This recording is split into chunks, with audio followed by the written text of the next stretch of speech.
পা করে নবীজির কদম মোবারকে চলে আসলেন। আবু বকর বলে দাও তুমি কি নিয়ে এসেছো নবী গো?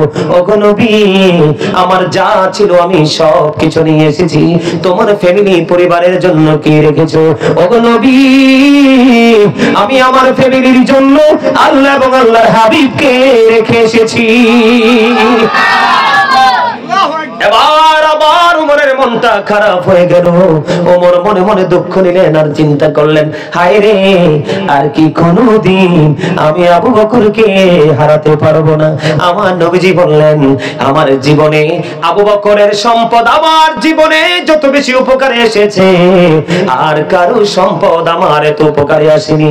এবার আবু বকর সিদ্দিক একটা ডাক দিয়ে বললেন, ইয়া রাসূলুল্লাহ, নবী গো, আমার সম্পদ না, আমার জীবনও আপনার জন্য অল টাইম রেডি।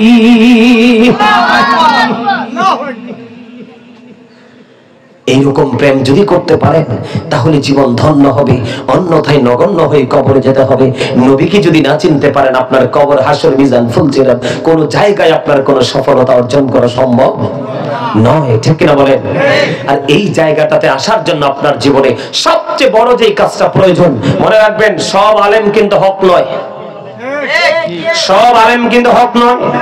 কিয়ামতের যে আলামত গুলো আছে, এই কিয়ামতের আলামতের মধ্যে অন্যতম একটা আলামত হলো মোল্লারা। আপনারা সাধারণ মানুষ না।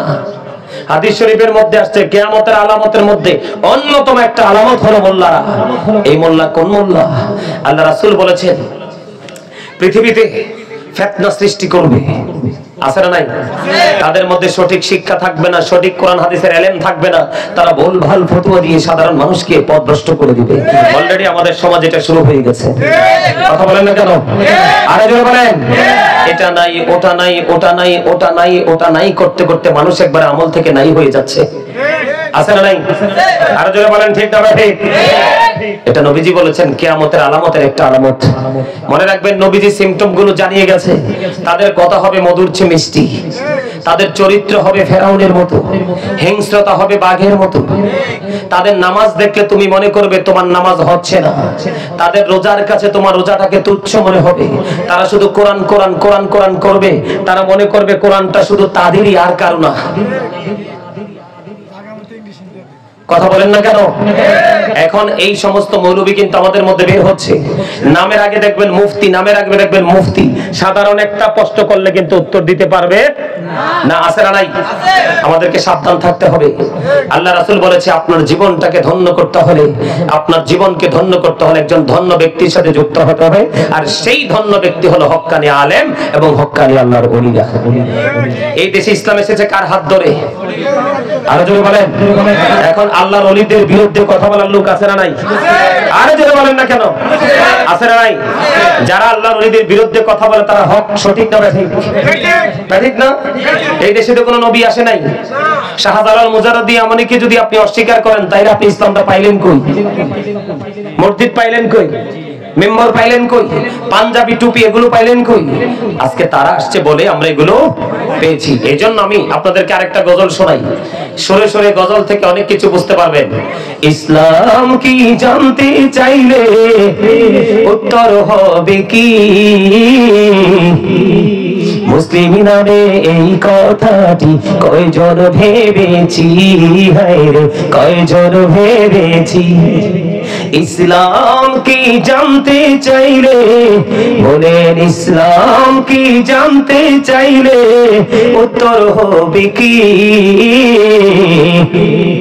মুসলিম নামে এই কথাটি কয়জন ভেবেছি, হায় রে কয়জন ভেবেছি। আল্লাহর ইচ্ছা বান্দার প্রতি অর্জন করো নবীর খুশি।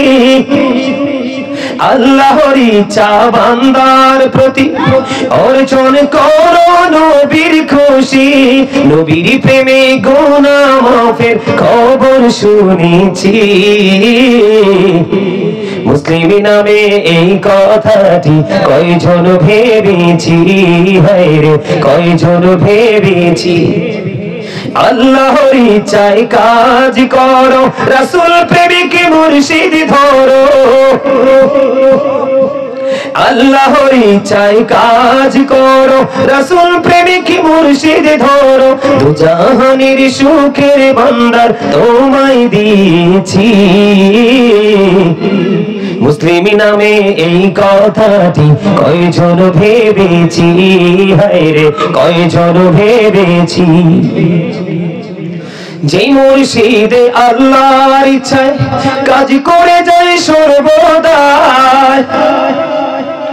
যে মুর্শিদে আল্লাহর ইচ্ছায় কাজ করে যায় সর্বদা, সেই মুর্শিদের ইচ্ছায় আমি মিশে রয়েছি।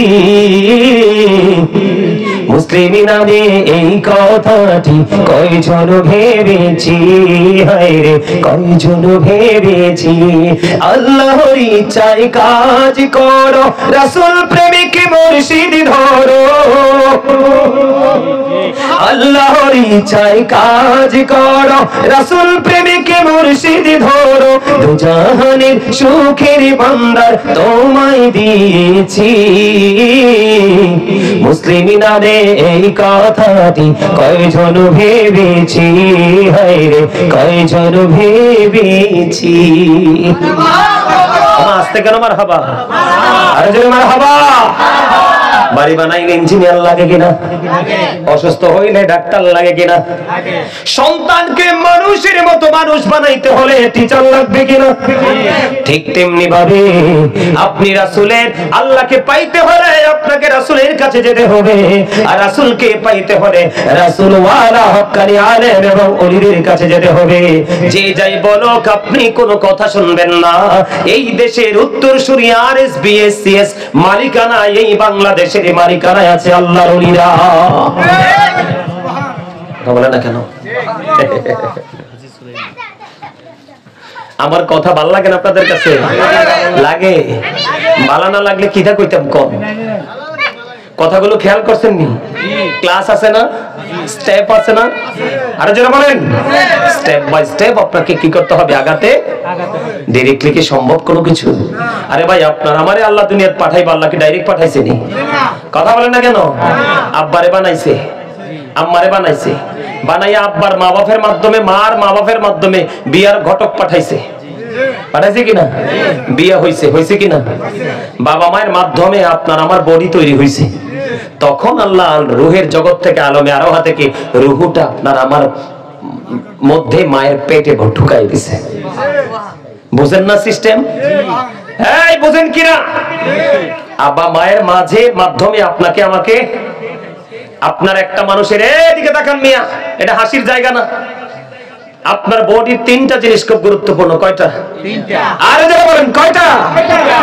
একটা হলো ব্লাড, রক্ত, আরেকটা হলো স্কিন, চামড়া। কথা বলেন না কেন? আরেকটা হলো হাড়। কয়টা জিনিস? তিনটা। আরে জোরে। হাড়টা তৈরি হয় একটা সন্তানের বাবা থেকে,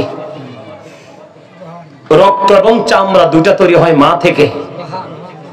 বুঝছেন নি, দেখছেন নি কারিগরিটা? আরো জোরে বলেন না কেন? ঠিক তেমনি আপনি যদি আলোর পথে যেতে চান, আলোকিত ব্যক্তি লাগবে।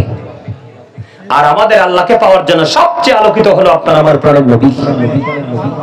আর নবীর কাছে যাওয়ার জন্য আলোকিত ব্যক্তি হলো আপনার আমার মাঝেই আছে হক্কানি আলেম, হক্কানি আল্লাহর ওলি।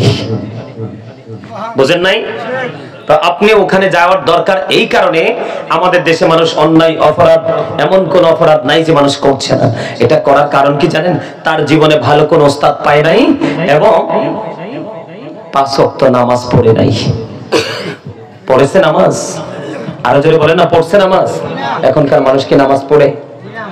খুব কম। যখন আমি আপনাদের এখানে রওনা দিলাম, রাস্তার পাশে দুটিয়া দিঘির পারে বিশাল মসজিদ, চাইয়া দেখলাম ইমাম সাহেব জামাত পড়াবে।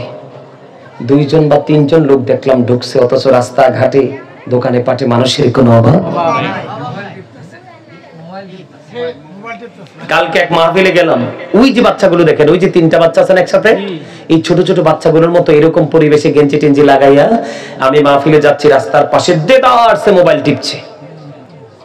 এই টুকুটুকু বাচ্চা কি বুঝে মোবাইলের বলেন? তা আমি বাচ্চাগুলোকে দোষ দিতে পারবো না, এটার জন্য দায়ী হলো বাবা মা। পানিশমেন্ট তাদেরকে নিতে হবে। কাকে নিতে হবে পানিশমেন্ট? বাবা মাকে। আমি যে সূত্র ধরেছি আজকে, আমি যে সূত্র ধরেছি, আইয়ুহাল্লাযীনা আমানু কু আনফুসাকুম ওয়া আহলিকুম নারা। আল্লাহ রাব্বুল আলামিন বলেছেন, O believers, save yourself and your families from the fire. Allah ঈমানদারকে রেখে বলেছেন, তুমি জাহান্নাম থেকে বাঁচো, তোমার পরিবারকেও জাহান্নাম থেকে বাঁচাও। ঠিক ঠিক, বাঁচতে হলে বাঁচাতে হলে।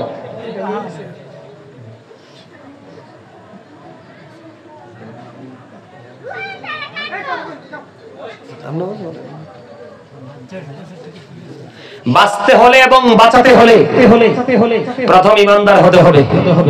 আর ঈমান হলো নবীর প্রেম। কথা কয় না? নবীকে ভালোবাসা ফরজ।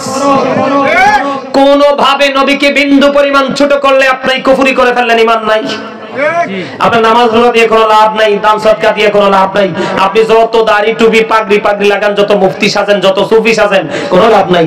আপনার নবীর প্রতি থাকতে হবে সর্বোচ্চ প্রেম। ঠিক কিনা বলেন? আল্লাহর পরিচয়টাও জানতে পারছি নবীর মাধ্যমে। কথা বলেন ঠিক কিনা?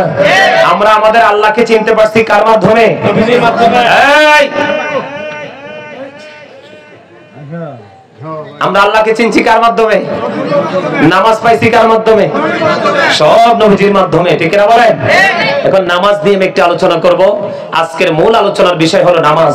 কারণ এখনকার মানুষ নামাজ পড়ে ঠিকই, কিন্তু শয়তানি তো বন্ধ হয় না। কারণ সে তো নামাজের মতো নামাজ পড়ে না। কথা কয় না কেন?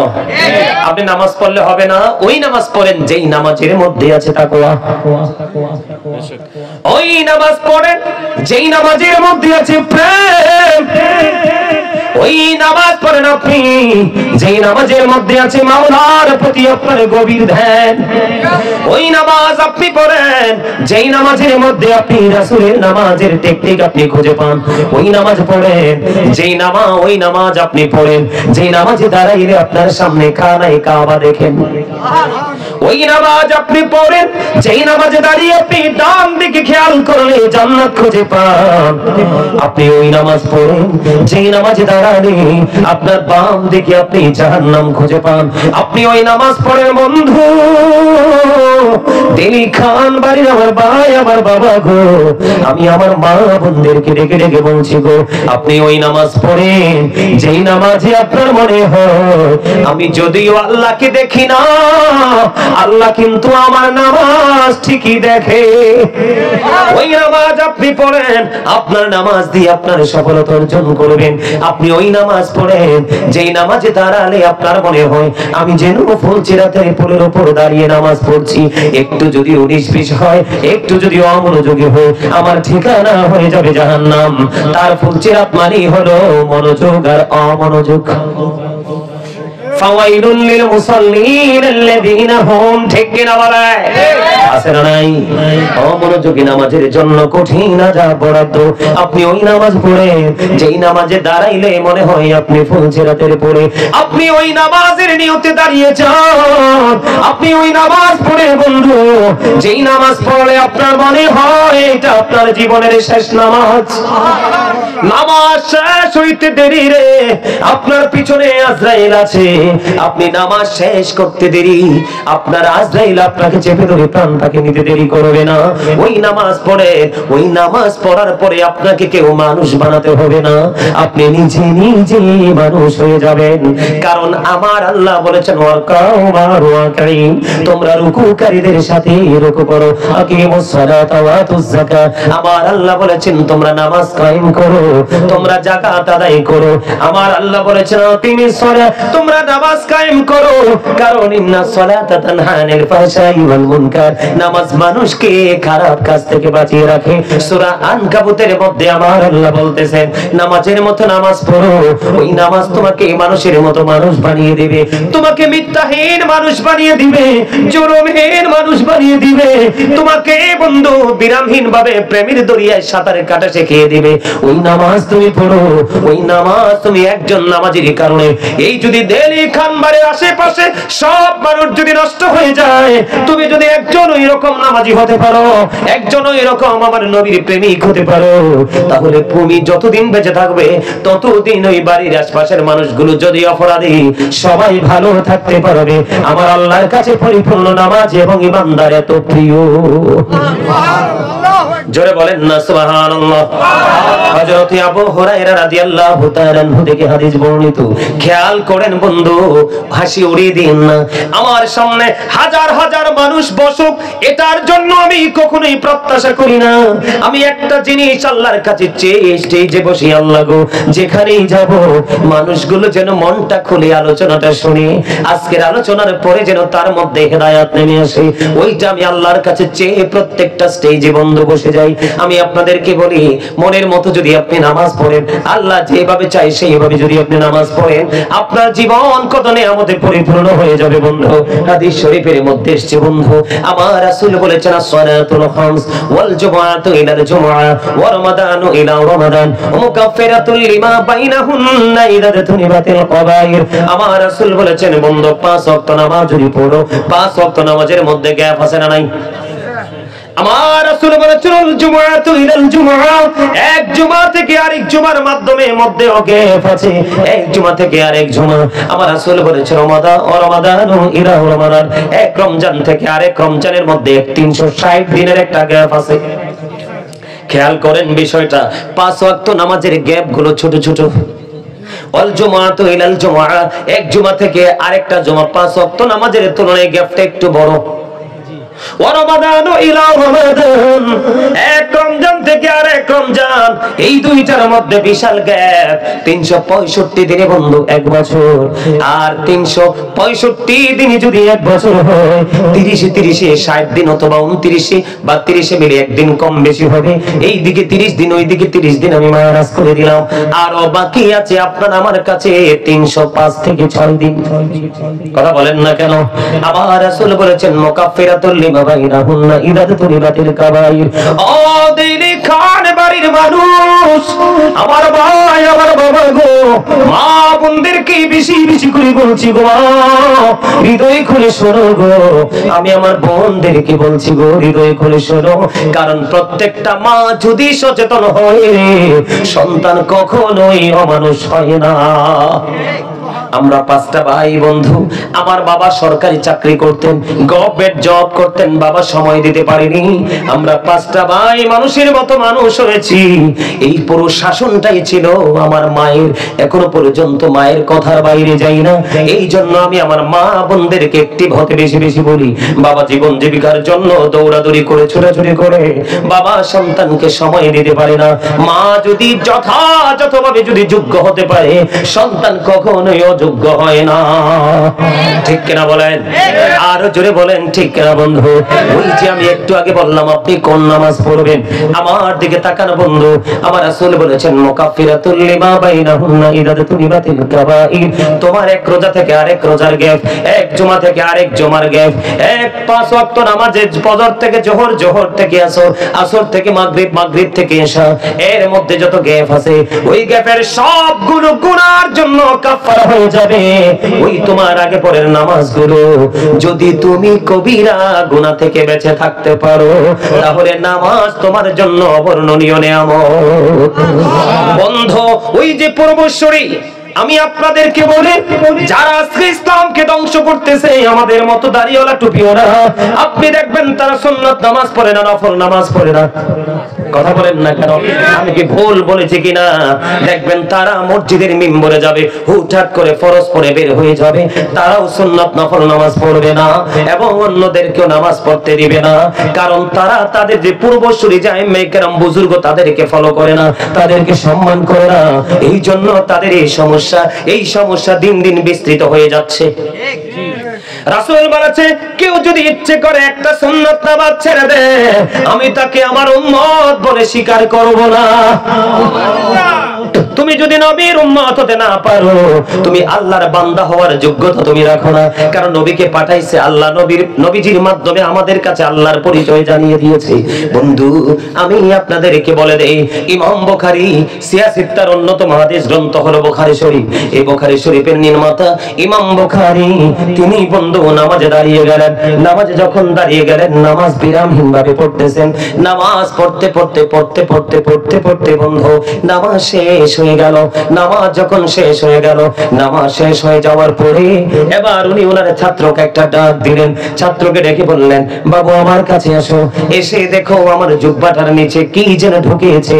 এবার বন্ধু ইমাম বুখারীর একটা ছাত্র উস্তাদের জুব্বাটা, পাঞ্জাবিটা উঠালেন।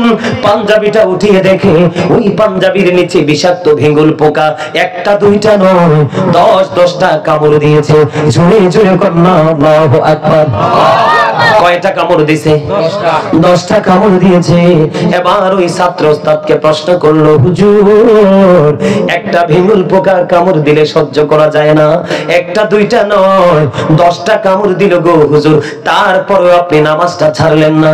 এবার ইমাম বুখারী উত্তর দিলেন, আমি যখন নামাজে দাঁড়িয়ে গেলাম, নামাজে দাঁড়িয়ে যাওয়ার পরে যখন আমি আমার মালিকের দিকে খেয়াল করে আমি যখন কোরআন তেলাওয়াত শুরু করে দিলাম, কোরআন আমার কাছে এত বেশি মধুময় মনে হয়েছে, নামাজ আমার কাছে এত মধুময় মনে হয়েছে, এই মধুর স্বাদের কাছে বেঙ্গল পোকার বিষ আমার কাছে ইট ইজ নাথিং ম্যাটার, আমার কাছে কিছুই মনে হয় না।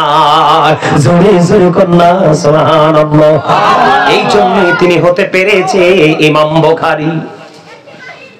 আলহামদুলিল্লাহ বলেন না কেন? আর আপনারা আমার নামাজের স্টাইল কেমন জানেননি?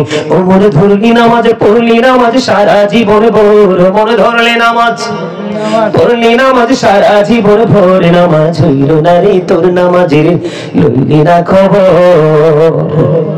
মসজিদে পড়লে আজান সবার আগে যায়, নামাজ শেষে বাইরে শিশুদের টাকা খায়।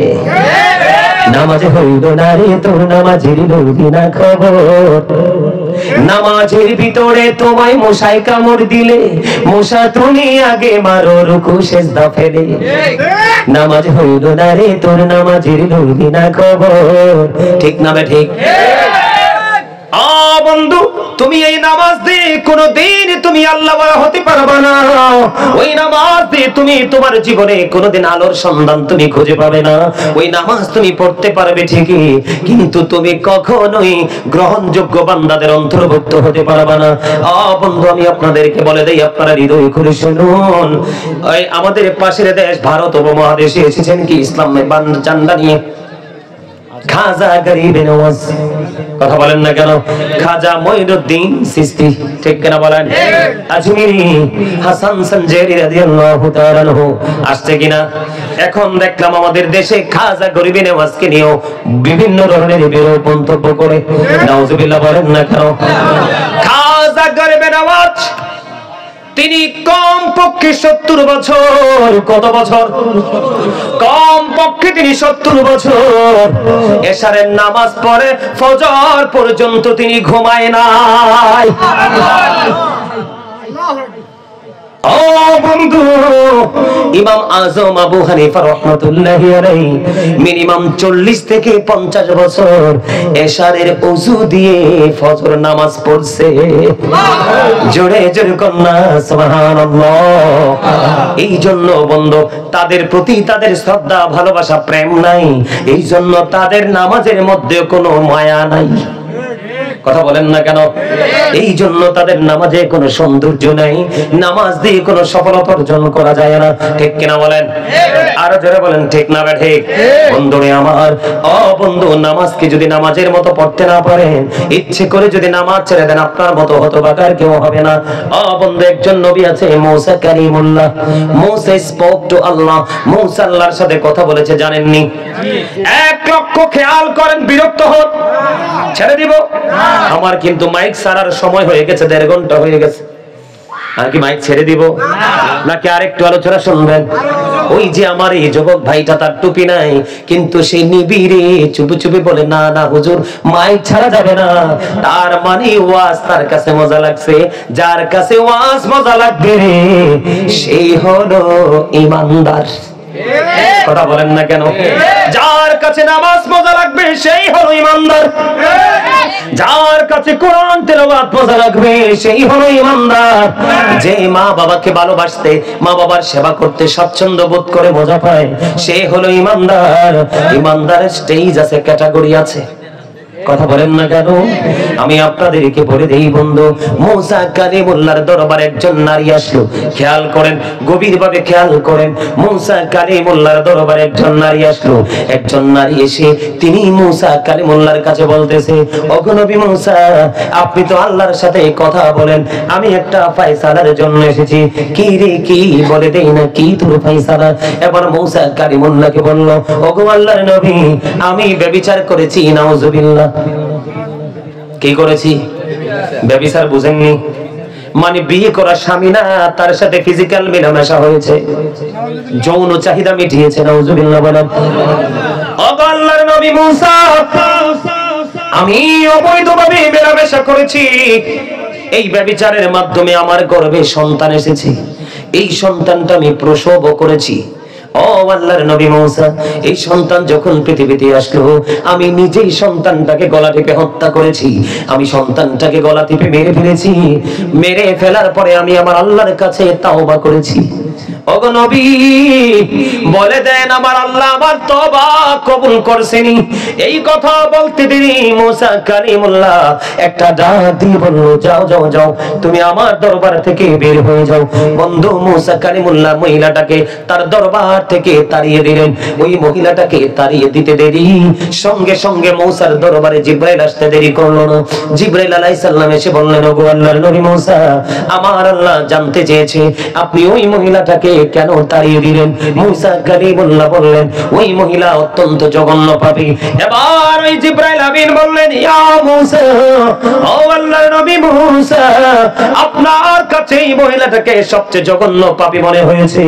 আমার আল্লাহ জানিয়ে দিয়েছে, যারা ইচ্ছে করে নামাজ ছেড়ে দেয়, নামাজ পড়ে না, ওই ব্যভিচারিণী নারী, সন্তান হত্যাকারিণী নারীর চাইতেও ইচ্ছে করে যে নামাজ ছেড়ে দেয় সে তার চাইতেও জঘন্য। জোরে জোরে কন্যা নাউজুবিল্লাহ। নামাজের কদর কত বুঝেননি? আর জোরে বলেন, নামাজ কি জিনিস বুঝতেছেননি? বন্ধু, প্রেয়ার ইজ দ্য কি টু প্যারাডাইস। নামাজ হলো জান্নাতের চাবি, মিফতাহুল জান্নাতিস সালাত। নামাজ বেহেশতের চাবি। বন্ধুরা, মিফতাহুস সালাতিত তুহুর। আর নামাজের চাবি হলো পবিত্রতা। আপনি নামাজ পড়লে জান্নাতের চাবি পাবেন, আর পবিত্রতা অর্জন করলে নামাজের চাবি খুঁজে পাবেন। জোরে জোরে কন্যা সুবহানাল্লাহ। ভুলে গেলে চলবে না। আপনাদের আমার মনে হয় আপনাদের দিল্লি গ্রামের মানুষের কাছে জান্নাতের টিকিট আছে। সুবহানাল্লাহ। আরেকটা কে সুবহানাল্লাহ বলে? আপনাদের এই গ্রামের মানুষের কাছে কি জান্নাতের টিকিট আছে? নাকি আজরাইলকে ম্যানেজ করে ফেলেছেন? মনে রাখবেন, আজরাইল বলতেছে just time, no complain, no argument. আজরাইল যখন আসবে কোনো তর্ক বিতর্ক চলবে না, তাৎক্ষণিকভাবে আপনার প্রাণটাকে নিয়ে যাবে। মনে রাখবেন, যখন তোমার কেউ ছিল না তখন ছিলাম আমি, এখন তোমার সব হয়েছে, পর হয়েছি আমি। যখন তোমার কেউ রবে না, রব শুধু আমি।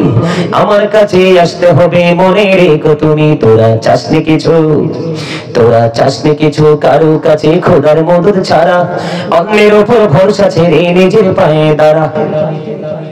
আপনি মরে গেলে কেউ আপনার জন্য হাদিয়া পাঠাবে এই স্বপ্ন বলেও দেখেন না।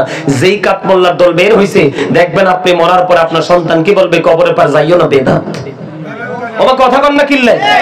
আর জোরে, আমার নবীজি জান্নাতুল বাকিতে কবর জিয়ারত করেছে, আর আপনি কোন সাহসে বলেন কবর জিয়ারত করা বিদআত? কথা কি ভুল বললাম? এজন্য আপনাকে আপনার আমলটা করে যেতে হবে, ঠিক কি বলেন? মনে রাখতে হবে বন্ধু, পদ্মা মেঘনা যমুনার তীরে কত ঢেউ চলে যায়, আসে না তো ফিরে।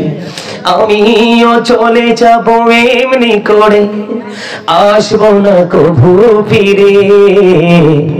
পদ্মা মেঘনা যমুনার তীরে কত ঢেউ চলে যায়। কথা কি ভুল বলছি? মানুষ চলে গেলে আর ফিরে আসে? ফিরে যেমন আসে না, হিসাবটাও কিন্তু আল্লাহর কাছে দিতে হবে। কথা বলেন না কেন? আর জোরে বলেন বন্ধু আমার দিকে তাকান, আমি আপনাদেরকে কি বলতে চাই, নামাজ হলো জান্নাতের চাবি, আর নামাজের চাবি হলো পবিত্রতা। জোরে কন্যা আলহামদুলিল্লাহ। ভুলে গেলে চলবে না, আল্লাহ রাসূল বলেছেন আউয়ালু মা ইউহাসাবু বিহিল আবদু ইয়াওমাল কিয়ামাতিস সালাত। কাল হাসরের দিন আল্লাহ রাব্বুল আলামিন সর্বপ্রথম আপনার কাছ থেকে নামাজের হিসাব নিবে। ইন্নাল্লাহা সারিউল হিসাব, Allah is quick to take account. Allah হিসাব গ্রহণে অত্যন্ত তৎপর। এদিন যদি বিপদে পড়ে যান পালিয়ে যাবেন না, না না। আল্লাহ বলেছেন ইন্না বাতশা রাব্বিকা লাশাদীদ, the seizing of Allah is difficult. আল্লাহর ধর, আল্লাহর পাকড়াও বড় শক্ত, বড় কঠিন। আল্লাহ খুব শক্ত করে ধরবে, পালাইতে পারবেন না। বন্ধু ঈসা রুহুল্লাহ একদিন এক মেঠুপথে হাঁটে, হঠাৎ করে ঈসা রুহুল্লাহ দেখতে পাইলেন একটা পাখি আশ্চর্যজনক ভাবে নিজের বডিটাকে ধুলাবালির মধ্যে দূষণ করছে, ময়লা করছে। করার পরে হঠাৎ করে তিনি চাইয়া দেখলেন ওই পাখিটা আবার পানিতে গিয়ে গোসল করছে। গোসল করে আসে আবার ধুলাবালিতে গড়াগড়ি দিচ্ছে, পুরো বডিটা ধুলাযুক্ত হয়ে যাচ্ছে। আবার ওই সমুদ্রের পানিতে গিয়ে গোসল করতেছে। এমনি করে করে 5 বার গোসল করলো। 5 বারে গোসল করার পরে আবার 5 বারে গোসল করার পরে ঈসা রুহুল্লাহ দেখে আশ্চর্য হয়ে গেলেন। এটা কি আশ্চর্য ধরনের ঘটনা! একবার শরীরটাকে ময়লা করে দিচ্ছে, আরেকবার শরীরটাকে ধৌত করে দিচ্ছে। ধৌত করার পরে পরিষ্কার হয়ে গেল, ধুলা লাগানোর পরে ময়লা হয়ে গেল। এবার আল্লাহ রাব্বুল আলামিনের পক্ষ থেকে ঈসা রুহুল্লাহর কাছে খবর চলে আসলো, গো নবী এই পাখি হলো আল্লাহর প্রিয় হাবিব আখিরি নবীর উম্মতের নিদর্শন। জোরে জোরে কন্যা সুবহানাল্লাহ। এটার বাস্তব রূপ বন্ধু, যখন সে অন্যায় করবে তার শরীরটা কি হয়ে যাবে, ওই সাদা দিলে কাদা লাগলে যেমন হয় তার শরীরটা আমলনামাটা নোংরা হয়ে যাবে। যখন সে নামাজ পড়বে তার এই নোংরা জিনিস দূর হয়ে পরিষ্কার হয়ে যাবে। এটা ঈসা নবীর জীবনীতে নয়, ও বন্ধু হাদিস শরীফের মধ্যে এসেছে। হাদিস শরীফের মধ্যে এসেছে ভিন্ন ভাবে। আপনার আমার প্রাণের রাসূল বলেছে তোমাদের বাড়ির আঙ্গিনায় যদি কোনো পুকুর থাকে, কোনো খাল থাকে, কোনো নদী থাকে, এক কথায় কোনো জলাশয় যদি থাকে তোমাদের বাড়ির আঙ্গিনায়, তোমরা যদি এই জলাশয়ের মধ্যে দৈনিক 5 বার যদি গোসল করো তোমাদের শরীরে কোনো ময়লা থাকবে না। 5 বার গোসল করলে তোমার শরীরে কোনো ময়লা, কোনো দুর্গন্ধ থাকবে না। ঠিক তেমনি ভাবে তুমি যদি 5 ওয়াক্ত নামাজ যদি সঠিকভাবে পড়তে পারো তাহলে তোমার আমলনামায় কোনো গুনাহ থাকবে না। জোরে জোরে কন্যা সুবহানাল্লাহ। আরেকটু মহব্বতে বলুন না সুবহানাল্লাহ। তাহলে নামাজের দরকার আছে না নাই? নামাজ কত বড় নিয়ামত বন্ধু। হযরত আবু যর রাদিয়াল্লাহু তাআলা আনহু থেকে হাদিস বর্ণিত। আমার দিকে খেয়াল করেন, আমার রাসূল শীতের দিনে বের হলো।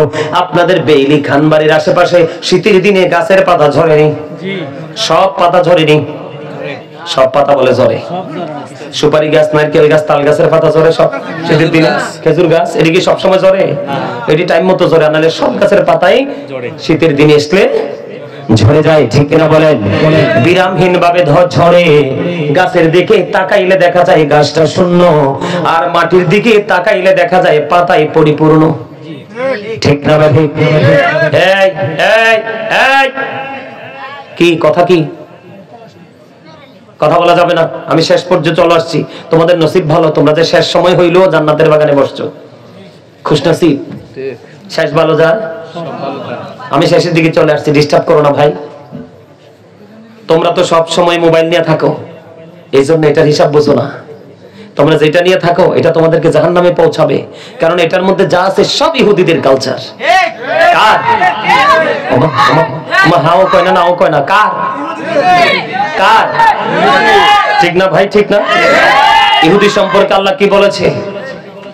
এই জালিবেদ চিনুনি? জালিবেদ, হ্যাঁ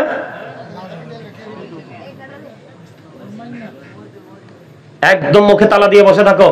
ভদ্রতার সাথে কথা বললে বলবা, না হয় চুপ করে বসে থাকবা। আর না হয় বাড়ি যেয়ে বসে থাকো, তাবারুকের একটু আগে চলে এসে তাবারুক নিয়ে যাবে, যাও। যারা শুরু থেকে মাহফিল শুনতেছে তাদেরকে তাবারুক দিব আমরা একটা করে, আর যারা পরে এগো তাদেরকে দিব দুইটা।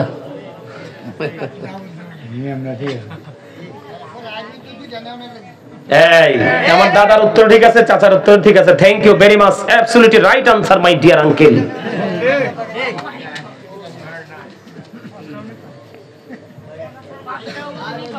আমার নবীজি শীতের দিনে বের হলো। শীতের দিনে বের হওয়ার পরে এবার রাসূল চাইয়া দেখলেন শীতের কারণে শুষ্ক হয়ে গাছের পাতাগুলো ঝরে ঝরে পড়ছে। আমার নবীজি গাছের ডাল দুইটা ধরলো। দুইটা ঢাল ধরার পরে আবু জরকে একটা ডাক দিল, রে আবু জর। আবু জর উত্তর দিলেন, লাব্বাইকা ইয়া রাসূলুল্লাহ, নবী গো আমি হাজির গো। এবার আবু জর যখন কাছে আসলেন, আমার নবীজি একটা ডাক দিয়ে বললেন, রে দিলি খান বাড়ির মানুষ, ভাই আমার বাবা গো, মা বোনদেরকে বলছি গো, এই ওয়াজ শুধু পুরুষের জন্য নয়, সবার জন্য। আমার নবীজি আবু জরকে ডাক দিয়ে বললেন, রে আবু জর, চাইয়া দেখো শীতের কারণে গাছের পাতাগুলো শুষ্ক হয়ে জোরে জোরে পড়ছে। রে আবু জর, আল্লাহর কোন প্রিয় বান্দা যখন আল্লাহ রাব্বুল আলামিনকে রাজি করার জন্য আল্লাহর কুদরতি কদমে যখন নামাজের মাধ্যমে কপালটা লাগাইয়া সিজদা দিয়ে দেয় আল্লাহর কুদরতি কদমে, ওই শীতের দিনের গাছের পাতাগুলো যেমনি ঝরে ঝরে পড়ে যায়, ঠিক তেমনি ভাবে ওই নামাজের আমলনামা থেকে শীতের দিনের পাতার মতো ও বন্ধু তার গুনাহগুলি বিরামহীন ভাবে ঝরতে থাকে। জোরে জোরে কন্যা সুবহানাল্লাহ। তাহলে ওই নামাজ দরকার আছে না নাই? ডিজিটাল নামাজ পড়বেন না কি একবারে রাসূলের মতো করে পড়বেন? এই ডিজিটাল নামাজ পড়ার কারণে মানুষ অন্যায় অপরাধ ছাড়তে পারে না, ও বন্ধু জুলুম করা ছাড়তে পারে না। শেষ করে দিচ্ছি। তো কানে কানে কথা কোন কেন? তো পার্সোনাল কথা হইলে ফোনে কইবেন। আমার কথাকে বুঝতে পারছেন কি? শীতের দিনে গাছের পাতা যেমনি ঝরে যায় নামাজের আমলনামা থেকে, ঠিক তেমনি ভাবে গুনাহগুলো ঝরতে থাকে। জোরে জোরে বলেন না সুবহানাল্লাহ। ওই নামাজ আমাদের পড়ার দরকার আছে না নাই? আর জোরে বলেন, আরেকটু মহব্বতে। কিন্তু নামাজ পড়ার কিছু কন্ডিশন আছে। রাসূল বলেছেন, মান সাল্লাল বারদাইনি দাখালাল জান্নাহ, যে ব্যক্তি শীতল সময়ের দুই ওয়াক্তের নামাজ পড়বে তার ঠিকানা হয়ে যাবে জান্নাত। সে যাবে কোথায়? শীতল সময়ের দুই ওয়াক্তের নামাজ, বুঝতে পারছেন নি? শীতের দিনে না, শীতল সময় মানে ঠান্ডার সময়। ঠান্ডার সময় ওই দুই ওয়াক্তের নামাজ, একটা হলো ফজরের নামাজ আর একটা হলো আসরের নামাজ। যেই ব্যক্তি ফজর এবং আসরের নামাজ প্রতিদিন কন্টিনিউয়াসলি পড়তে থাকবে বন্ধু, সে যাবে জান্নাতে। তোমরা তো রাত্র 12টা পর্যন্ত মোবাইল টিপো, মোবাইলে গেমস খেলো, এবং সবচেয়ে বড় নষ্ট কাজ তোমরা আইপিএল বিপিএল খেলা শুরু হইলে জুয়াটাও খেলো। কথা কয় না কেন? জুয়া খেলতে খেলতে তোমার রাত তুমি পার করে দাও, কিন্তু ফজরের নামাজের সময় তোমার খবর থাকে না। ঠিক না বেঠি?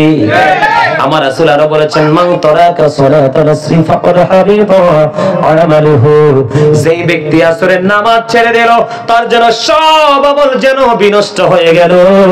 যে আসর ছেড়ে দেয় তার সব আমল বন্ধু ধ্বংস হয়ে যায়।